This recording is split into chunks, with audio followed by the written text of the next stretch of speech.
नमस्कार, मी सुवर्णा. बुलेटिन मध्ये स्वागत. या बुलेटिन मध्ये आपल्याला वेगवान स्वरूपातल्या घडामोडी बघायच्या आहेत, पण सुरुवात आपण एका मोठ्या बातमीने करतोय.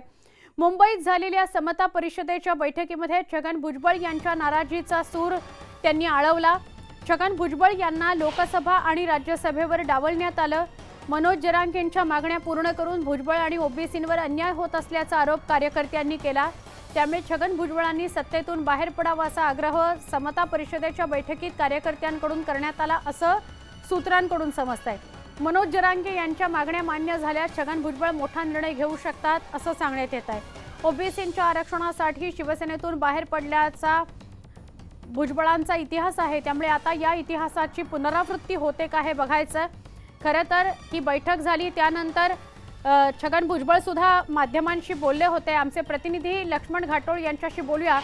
लक्ष्मण, बोलताना छगन भुजबळ असं म्हणाले की 5-10 कार्यकर्ते भेटायला आले होते आणि आमची ओव्हरऑल चर्चा झाली आरक्षणासंदर्भात आणि इतरही वेगवेगळ्या मुद्द्यांवर, पण आत्ता जी माहिती समोर येते ती धक्कादायक आहे.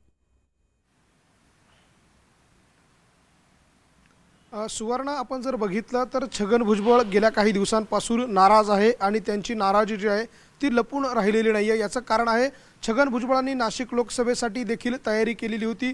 नाशिक लोकसभेमधून त्यांना उमेदवारी अपेक्षित होती. त्यानंतर राज्यसभेवर देखील छगन भुजबळ यांच्या नावाची चर्चा झाली. मात्र या दोनही ठिकाणी छगन भुजबळ यांना डावलण्यात आलं आणि त्यामुळे त्यांच्या कार्यकर्त्यांमध्ये एक अपसूकपणे एक नाराजीचा सूर जो आहे तो पाहायला मिळतोय. दुसरीकडे ओबीसी आरक्षणाचा लढा घेऊन छगन भुजबळ पुढे जात आहे. केवळ महाराष्ट्राच्याच नाही तर देशातल्या ओबीसींचे नेते म्हणून छगन भुजबळांची ओळख आहे आणि त्याच छगन भुजबळांच्या सगळ्या प्रयत्नांना अपयश येताना आपल्याला पाहायला मिळतंय. एकीकडे राज्य सरकार मनोज जरांगे पाटील यांच्या आंदोलनानंतर त्यांच्या मागण्या पूर्ण करतंय अशा प्रकारची एक माहिती समोर आली आणि ही माहिती समोर आल्यानंतर तातडीनं समता परिषदेची एक महत्त्वपूर्ण बैठक आज मुंबईमध्ये पार पडली आणि या बैठकीमधल्या कार्यकर्त्यांचा सूर देखील अशाच प्रकारचा होता की मनोज जरांगे पाटील यांच्या जर मागण्या सरकार पूर्ण करणार असेल आणि ओबीसींवर जर अन्याय होणार असेल तर ओबीसींवर अन्याय करणाऱ्या या सरकारबरोबर कशासाठी राहायचं अशा प्रकारचा सवाल या सगळ्या ओबीसी समर्थकांनी अर्थात समता परिषदेच्या कार्यकर्त्यांनी उपस्थित केला आणि भुजबळ साहेबांनी या सगळ्यांवर त्यांच्यावर होणारा अन्याय असेल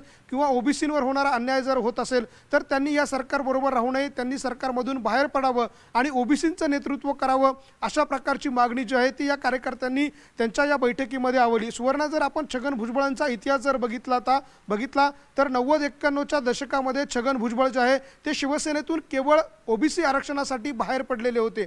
मंडल आयोगाची शिफारस लागू करावी, ओबीसींना आरक्षण लागू करावं ही मागणी छगन भुजबळांची होती. मात्र ती मागणी शिवसेनेत राहून पूर्ण होऊ शकत नाही हे ज्यावेळेला भुजबळांच्या लक्षात आलं त्यावेळेला त्यांनी शिवसेनेला सोडलं आणि शरद पवारांची साथ दिली आणि त्यानंतर मंडल आयोगाची शिफारस जी आहे ती लागू झाली आणि ओबीसींना एक स्वतंत्र आरक्षण जे आहे ते त्या काळामध्ये मिळालं. त्यामुळे भुजबळांचा जर इतिहास बघितला त्या काळामध्ये देखील शिवसेनेची सत्ता होती. त्यामुळे सत्ताधारी पक्षातून बाहेर पडायचं आणि ओबीसींचं नेतृत्व करायचं आणि ओबीसींसाठी लढा द्यायचा हे भुजबळांसाठी नवीन नाहीये. त्यामुळे निश्चितपणे जर ओबीसींवर अन्याय होणार असेल, भुजबळांना जर वारंवार या सरकारकडून डावललं जात असेल तर निश्चितपणे छगन भुजबळ एक मोठा निर्णय जो आहे तो या सगळ्या पुढच्या काळामध्ये घेऊ शकता आणि छगन भुजबळांचा हा निर्णय जो आहे तो अतिशय मोठा निर्णय असेल आणि महाराष्ट्राच्या राजकारणामध्ये एक राजकीय भूकंप म्हणून त्याच्याकडे बघितलं जाऊ शकतं.